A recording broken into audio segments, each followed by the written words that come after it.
peace in the Middle East. I mean, for the Arab states, I think, have more or less come to the conclusion that they are equally worried about Iran. In some ways, Iran is a bigger problem for many of them than Israel is. And so many of them say, okay, why don't we come to terms with Israel so we don't have to handle two at the same time? And they're actually putting pressure to bring about a two-state solution. And I believe it is in Israel's interest also to have a two-state solution. No country can go on occupying foreign territory forever. And I always tell my Israeli friends, if I see you walking towards a cliff, do I say stop or do I say proceed? And I say stop. Don't carry on this occupation forever.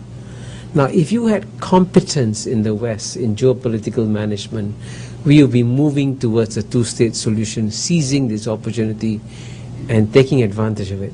But instead, of course, we're not seeing it. And there is a remarkable degree of incompetence on this issue.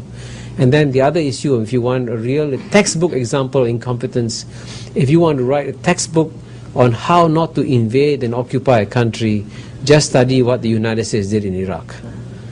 I mean, it's astounding, the blunders after blunders after blunders that went into this. It's amazing.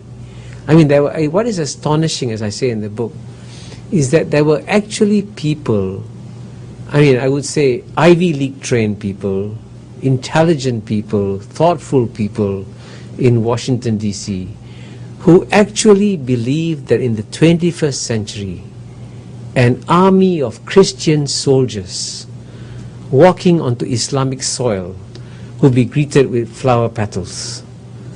Who believed that? What kind of mindset did you, how could you even believe that? How could you not realize that times have changed?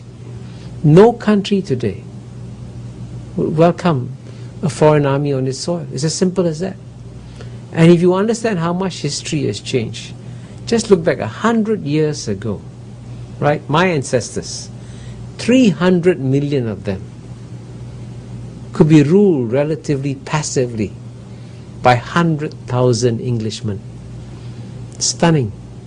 I still don't understand why my ancestors accepted it, but they did. 300 million of them.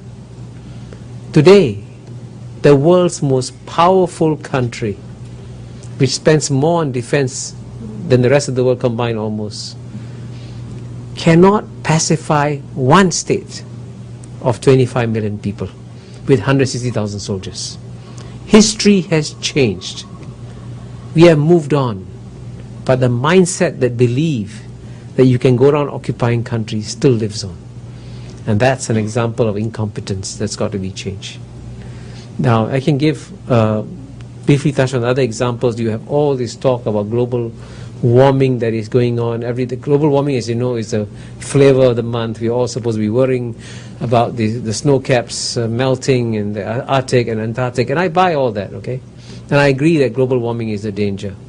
But the paradox here is that it is the Western voices, including American voices, that have done so much to educate the world on the dangers of global warming, and yet the West remains the single biggest obstacle to a solution on global warming. And why do I say the West remains the single biggest obstacle to a solution on global warming?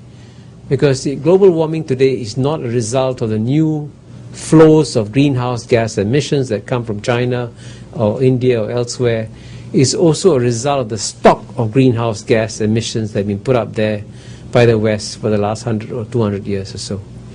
Now, if you want to make the Chinese and the Indians pay an economic price for the new flows of greenhouse gas emissions, and the good news, by the way, is that the Chinese and Indian policymakers now have come to accept, yes, okay, we have to pay an economic price for these new flows of greenhouse gas emissions.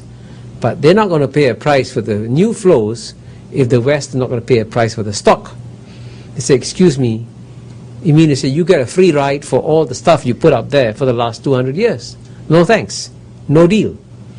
So unless you can get the Western countries to accept responsibility for the stock of greenhouse gas emissions, you're not going to get a solution of any kind on global warming. And you know, only recently 2 Indian ministers came to launch their books at the Lee Kuan Yew School of Public Policy, Chidambaram and Kamal Nath, and they were very clear.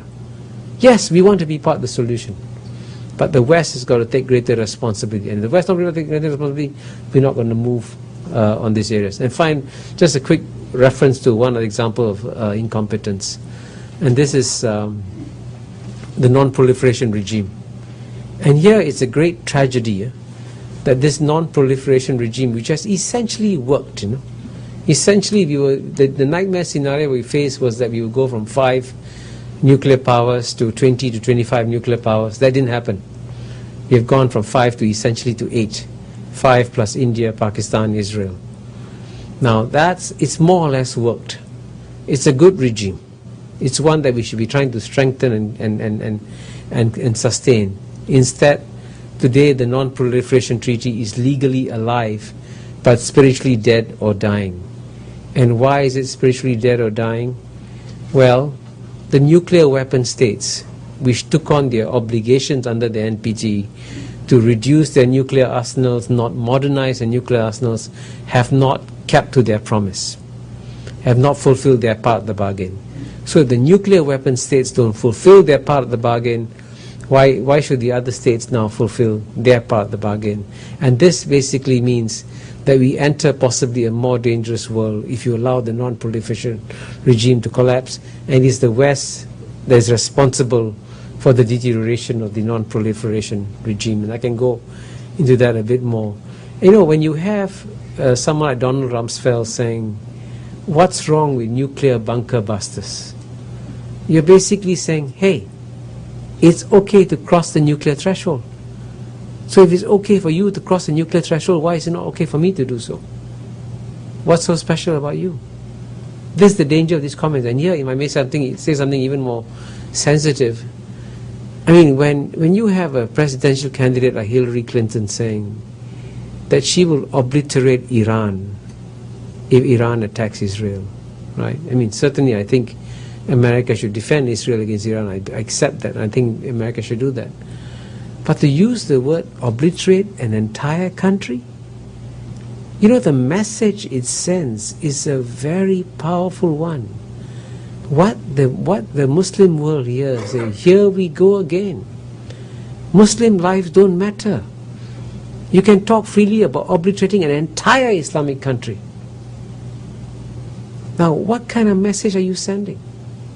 I thought we were supposed to keep our nuclear weapons locked up and not use them. That's part of the NPT deal. So language and what you use is also very, very important. Then the fact that such statements can be made show you what the reaction of the rest of the world can be. But let me conclude now by saying that while I believe that there's a lot that the West needs to do, I believe that we can, at the end of the day, create a better and safer and more predictable world. And the reason why we can do that now is that all the rising new powers from Asia essentially buy into the idea of saying, okay, we are prepared to work on the 1945 rules-based order. We believe in the principles of global trade liberalization.